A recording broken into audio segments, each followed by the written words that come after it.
Hello, thank you very much for accepting our invitation to be interviewed. My name is Bahauddin. I am a new voice learner. Oh, it's a pleasure. Give us a brief introduction of yourself. Okay, my name is Sigamoney Naicker. I used to teach at the University of Western Cape in Cape Town. And then I joined government after the transition to a democracy. And I was appointed as the National Director of Inclusive Education in South Africa. And now I'm responsible for policy implementation in the province. Great. So, yeah. That's good. So tell us about your project that you were working on. Well, one of the things that I am responsible for is to manage and is to lead, but also to create an environment where learners are able to succeed who come from very difficult backgrounds in terms of socioeconomic status. Okay. And South Africa, like other developing countries, have huge challenges regarding literacy and numeracy development and all the main areas in education, since it's a society in transition. Okay. With a huge gap between rich and poor. Okay, that's great. So I think there are many problems, and if you could share a few of those problems that you have observed in South Africa in terms of education. Yeah, I think the first thing is the successful implementation of policy. I think to implement policy, people need to understand it. And coming from a society like South Africa, where apartheid created many challenges for people, our entire focus in the education system at one stage was broader social goals, where we try to bring people together. But that's not the aim of education. The aim of education is to ensure that the children are able to read, write and calculate. So we have shifted emphasis to data analysis to understand what the challenges are. Okay. And where we put in programs that resolve the challenges that we face. Okay. So how do you think we should continue for improvement when we face challenges? I think the important thing is to understand what the challenge is. And the only time you can address a challenge is if you understand what the nature and the extent of the challenge is. And any kind of intervention must be related to what the problem is. If you understand the problem, then you provide a solution. But then you also need a mass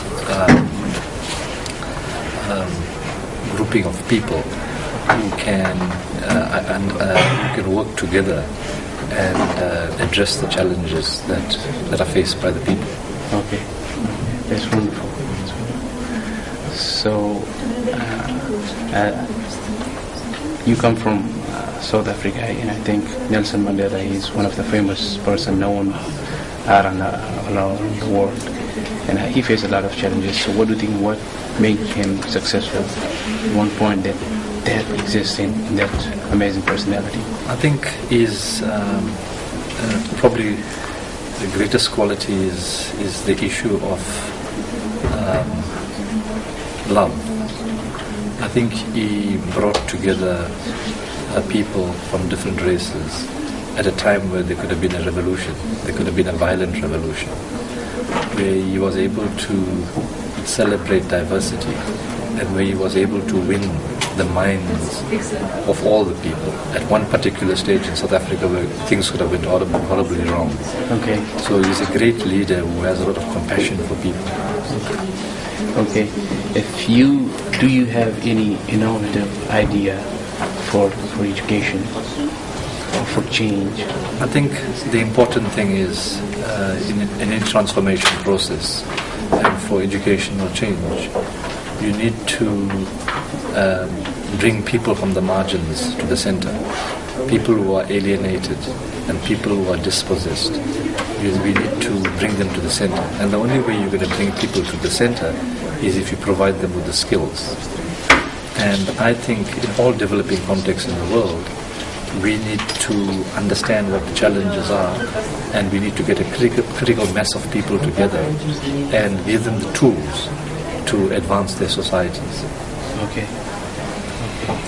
Let's say if you have means, or maybe you have a project in your mind, but what do you need to implement that project? I think you need people. Okay. Yeah, I think you need people to implement the project, and you need to provide those people with the conditions that make them aware and of what the challenges are, and find this and work out a strategy in a systematic way over a period of time to address the challenges. Okay. So what do you think is the way? How can we find people? How can we look for them? Well, I think there must be some certain type of people who can really do something. So how can you I think keep your eyes open? One way of doing that is to go into a context and look at the leadership that exists and build the leadership that you require to address the challenges. There's always people available, but the challenge is that you have to channel the people's energy in the right direction. That's the secret. I think you were telling me last night about this song that you sung in South Africa. Yeah. Can you shed some light over that? Yeah, when we were young and when the revolution was in progress, we sang many freedom songs. And the song that you were talking about was, remind me again? We Shall Overcome. We Shall Overcome, yeah. We used to sing that at all the student rallies. I was a university student. Okay. And so we used to, one way of keeping the people's passion and motivation and make people feel good is to sing songs like We Shall Overcome. And because it puts you into, and you know that you're going to achieve what you're going to achieve, it's very motivating. Okay. So We Shall Overcome was one of those songs. Okay, can you say a few of those words for us? Yeah, it goes like this. I'm not going to sing because I'm not a singer, but you say, we shall overcome someday. Mandela shall be free, Mandela shall be free someday. The people shall govern someday. So it's motivating the people to with an objective in mind, yeah.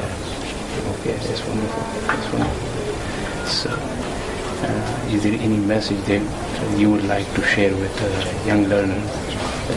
Well, I think there's a very intelligent group of young leaders here, and I think a lot of them come from very challenging contexts. And I think a lot of them have the intelligence to provide leadership in their countries. And I think it's very important that the young people's skills and attributes are harnessed, and that they themselves become influential in mobilizing other people, like-minded people, to advance better conditions in their countries. So, but I must say that it's very inspiring to see young people who are taking such an active role, and also for this organization, the WISE conference and the people who organize it, to create these opportunities for the youth, because it's not superficial. I can see that it's very serious. Okay. So, what is your experience being here attending this summit? Well, I think that it's, I'm still digesting what I've observed, and I think the important thing is that there is a commitment, a genuine commitment to addressing issues around education. And education is the only tool that people have that can result in emancipation and liberation of people's minds. And this entire organization of this conference tells me that there are many possibilities, and that we need to move into action and move into use concrete steps to go forward. Those are what people should do in those contexts that demand that intervention. That's the next step. So you've got to walk the talk. Okay. Yeah. Okay. Thank you very much for your Thank you. time. It's been so good to have you. Thank you.